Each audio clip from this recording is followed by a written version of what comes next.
I could be playing a video game right now because it's one of my oh-so-wonderful rare days off. But you know what? Instead, I'm talking in here into a mic and I'm saying hi to all you beautiful people. So hey, boys, let's go ahead and delve into this oh-so-wonderful Guild War, which turned out to be a little bit more fucking annoying than I would have ever imagined.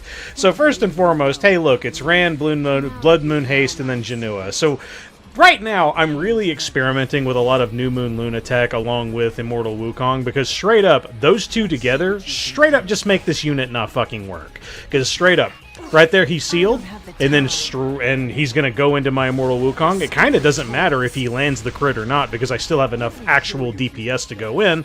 And this right here should kill, because then it won't proc the passive and he won't survive. However, well, looky there. That's Moonlight motherfucking Dreamblade. Well, I haven't seen one of those in a hot fucking minute. So, because of that right there, not only one miss, but two misses, we decide to go for one more hit, because if we don't get this hit, then we're going to have to actually start tanking some shit. We don't miss on that final one, and thank God for Elena's S3 actually doing that piddly-ass fucking damage that it does, and we happen to kill him. So, let's just say we didn't kill the Jenua. What's really the worst thing that could happen? He can still keep going into your Immortal Wukong. You could get hit by a Death Break from the Rand, because the Blood Moon Haste is already gone once. And the other really, really cool thing about using New Moon Luna going into Blood Moon Haste as well is whenever she lands that seal, it utterly cripples his damage. Like, you saw straight up the damage he went in on his S3 into New Moon Luna. It was a crit, and it only did like 2k damage. Like, that's the one really, really good thing about bringing New Moon Luna into Blood Moon Haste, as well as Jenua, if you happen to see those two units on defense at the same time. And just Immortal Wukong is one of the best units. He's like the best motherfucker you could ever bring to any and all Jenua defenses, period.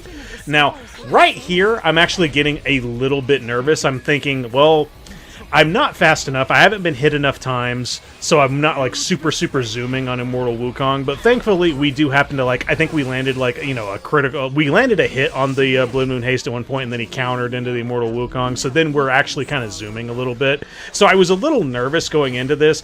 Well, these counterattacks will probably result in my New Moon Luna getting killed. Thankfully, that doesn't happen, because she also happened to get oh so wonderfully 15% resisted during that fight too. Fuck that mechanic. But either way, now on to the next fun match. So the plan here was, hey, fastest unit on the team. That's going to be Sinful Angelica. And then she was going to take the hit, but because of the Bastion of Perlucia that I have on Silvertide Christy, I did not take into account that she actually took no damage. So because Sinful Angelica took no damage from the fucking Zeo that was there earlier, straight up, that leaves two targets for the Blooming Lidica to actually go into. So then, right here, Silvertide Christy took the hit instead of Sinful Angelica, and because of that, well, she's on borrowed time. So, we need to go ahead and start playing really, really fucking fast. So now we also have Shalltear here with us. Shalltear, her S3, if she has more attack than the opponent that she's going into, she'll straight up strip them for free. So that's why you were able to see her go into the Blooming Lidica and kill her when she even had Skill Nullifier. So, like I said before, oh yeah, Silvertide Christy's gone, and now the initial plan, which was to have, you know, Sinful Angelica tank all these fucking hits because she has a little bit of immortality, now it starts going through, but it took a little bit too long to really get there, and I also didn't really take into account, like, how short my immortality really is, because, like, right here, cool, we were able to get the kill on Choux, but now we have no immortality, and all we have left is Zeo. We're going to win, because straight up, the damage limit on True Vampire that's on Shalltear is going to straight up not allow us to get killed. And if I wanted to, I could either Soul Burn the S1, or I could just straight up use the S3, because yeah, I stripped. He might have had more attack than me, but even if he has more attack than me, I still have a chance of actually stripping the unit if they have no ER. So, there's that match. God damn. Oh, you thought things were going to get easier from here? Oh, nah, dog, that's a 270 Savior Aiden. I fucking love those. Thank Christ she didn't do enough damage. So basically the big thing that happens here is I was wanting to go with Alots, he goes first, and then Arunka goes, kills the Savior Adin, and normally I run this team with Rule of Light on the field as well. The big reason that I do that is so that I can bring back auxiliary lots whenever, like, you know, the Spirit Eye Celine or the Unbound Knight Arowell happens to go into him, stuns him, things of that nature. But because I recently, like, redid her build and I made her a little bit faster, I'm a little concerned that it won't actually work out, just because, yeah, sure, Unbound Knight Arowell gets a little bit of a CR boost every time you hit another unit, but I feel like I'm not going into the other units enough to result in her always going before my Rule of Light. So then I was like, you know what, fuck it, let's go ahead and give it a try, and we'll try out New Moon Luna to go into this Mono Light team. So here's the thing. This works wonderfully. If we didn't get outsped on turn 1 by a 270 fucking Savior Adin, then what would have happened was we would have had a very minor hit from the Unbound Knight Arowell go into auxiliary lots, and we still would have been able to do the proper seals. And then you're probably thinking, like, no, but aren't you, like, a really, really fast on New Moon Luna? Yes, I am really fast on her, but it's not really that fast. I'm not like one of those 300 speed monkeys. This is only like 240 speed. So yeah, you are going to more than likely get the turn before the Spirit Eye Celine, even if you happen to be fighting a really fast one. But the big thing you do there is just use the S2 on New Moon Luna. That gives you a 50% CR push, and then the very next turn you get, right after the Spirit Eye Celine has done her shit, just straight up strip everything, because you have 2 souls because of book, and then you'll just straight up strip it all, and then you'll also inflict seal. Seal makes it so you're able to kill Spirit Eye, and that's pretty much it. And now into probably the funnest match of the whole fucking game. So, here's the fun shit. It's Dragon Bride Senya, a Blood Moon Haste, and then also a Zeo. Now, this isn't just your regular ordinary Zeo. This is an effectiveness Zeo. It was the big thing that I was kind of scared of the first time I fought Zeo in that first round. That was the main reason why you saw Sinful Angelica there with a Silvertide Christy. Normally, I would bring probably some other stuff into it, but, like, I've been hit with my Senji, and she's like over 200 ER with Bastion of Hope, and I've been hit by shit like that before, which is fucking insane. Like, that is something, those are levels that you should straight up never be debuffed fucking ever. But hey, it's happened a few times before. That was the only reason why Silvertide Christy was there. So here, what are we fighting? We're fighting an effectiveness Zeo, and he happens to do the big bad thing, which is to land the silence on Doris. So right here is pretty much just the fucking unrelenting power of Escort and just Arowell in general. Straight up, just because Arowell was there and she was tanking that damage like an absolute fucking boss, we were able to survive these turns, and right here, as long as I get my next turn, which, thankfully for us, that's not a damage Zeo. Look at this fucking piddly-ass damage. Nothing. We're able to survive that. We'll get to our Doris' turn, and then we'll use S3, use that on ourselves. Hey, cool, big ol' heal, and then our next turn we'll go ahead and use S2. So, at this point, because we've weathered the storm, and because Illynav's here doing the injury damage, we're actually 100% in the clear. Except for one little thing. We haven't killed the Blood Moon Haste yet, and we haven't killed other units yet. So that's why you saw me just check the CR bar right there. So now he's at 2 turns remaining on his S3, which really pretty much means as soon as anything goes down, which straight up Elbrus Ritual Sword could proc at any moment, I could straight up probably kill any one of these units at any moment other than Blood Moon Haste, because I haven't gone into them. I didn't want to proc Dragon Bride Senya. You know, I didn't want to deal with all that extra additional damage that was going to go into us. That's the main reason why I was avoiding Blood Moon Haste as much as I was. But because now that we've killed the Zeo, now this procs Blood Aura. So sure, we don't get the S3 here, but the very next turn we're going to have to deal with an S3. Now, we've already done a little bit of injury to him, so this actually shouldn't be too bad, and we also still have Escort on us as well. So the ideal situations we want is either, hey, both of our light units have the same health and he goes for Unbound Knight Arowell, or it's just straight up the Escort is being absolutely fucking giga-based and we tank it. The latter happens. So yeah, that was a little bit of injury there, but straight up, I don't know, man. I don't ever want to fucking be putting a discount on Blood Aura. Blood Aura Blood Moon Haste is actually something you should be worried about and you should be concerned about. But whenever you see it on defense, you can really kind of play around it a whole lot because his AI is so stupid. Because he'll just straight up just throw out the S3 willy-nilly. Which is kind of why I feel like Blood Moon Haste's AI should probably get a rework, because until it really does, he's not really too much of a threat.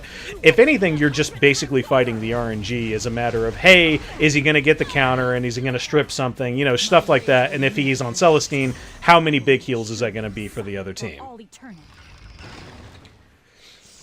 And now, we finally fight New Moon Luna on fucking defense. This team actually looks kinda fucking scary. Abyssal Yufine, New Moon Luna, and Jenua. Sure would be a fucking shame if I just happened to have, you know, one of the best cleansers in the game, and I just, you know, tap that S3 button, and, oh cool, it's almost like you did nothing at all.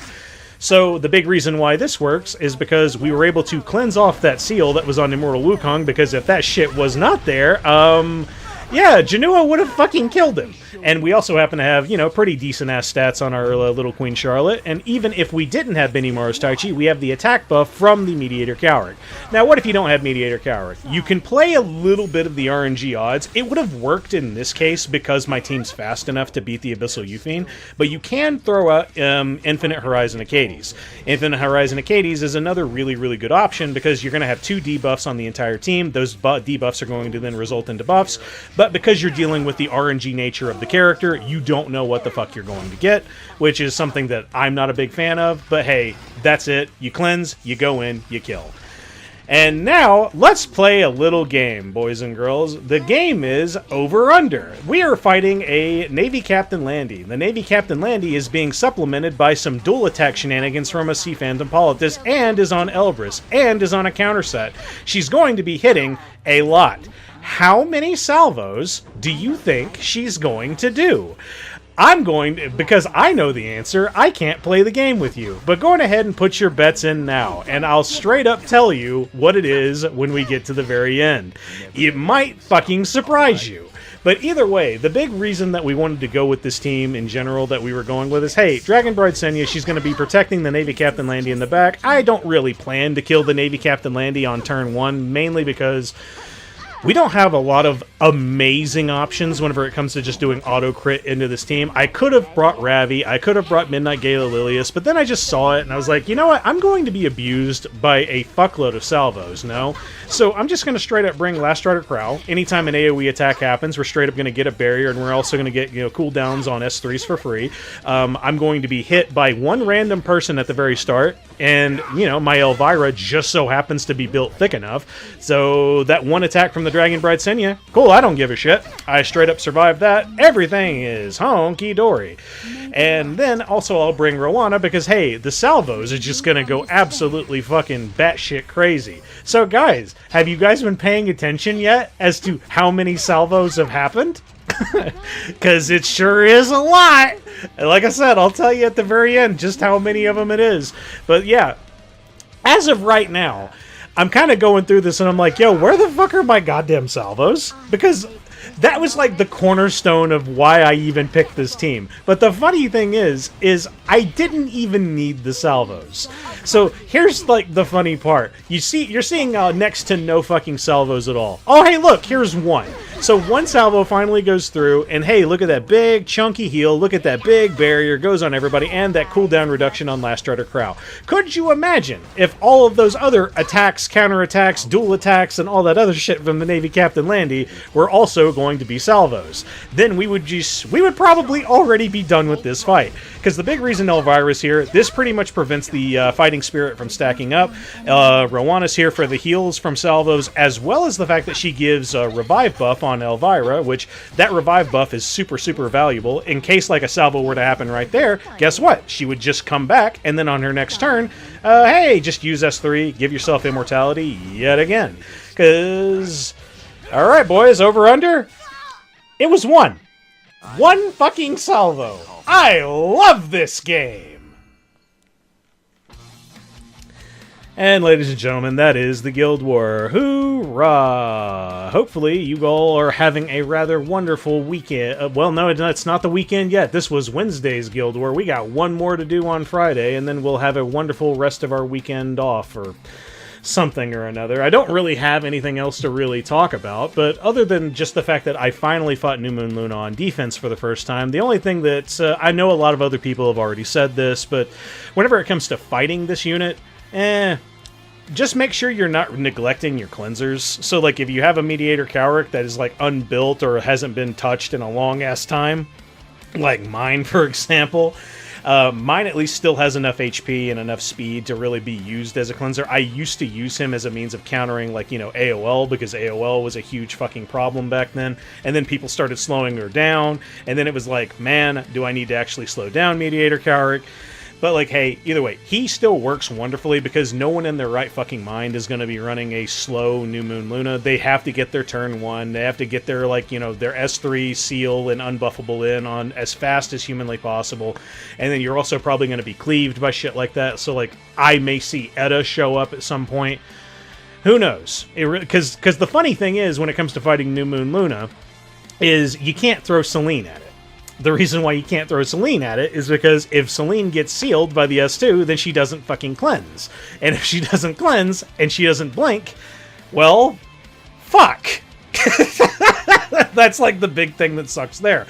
Which is the big fucking problem in E7 that is still not really addressed and is probably never going to be addressed because we figured out what breaks this fucking game.